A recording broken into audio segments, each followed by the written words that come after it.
Hey, what's going on YouTube? Just another quick video. Today I'm going to show you how to download Twitch on your Nintendo Switch. Let's get started. The first thing we need to do is find the Nintendo eShop. It's going to be the third circle from the left.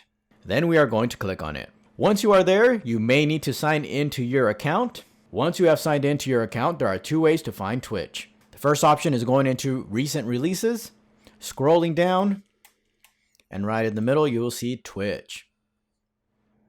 Second option we have is going into search and browse and typing Twitch. It's already spelled out here on the top, so we're just going to click on it.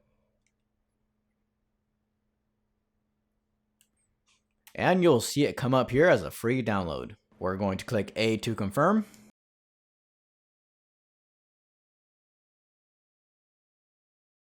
And here you'll see it on the homepage downloading. And there you have it. We have successfully downloaded Twitch on the Nintendo Switch. Scrolling down, it does feel a little bit laggy. That is all I have for today. If this video has been helpful, please give this video a thumbs up. Also, consider supporting this channel by subscribing. Thanks for watching. I'll catch you guys next time.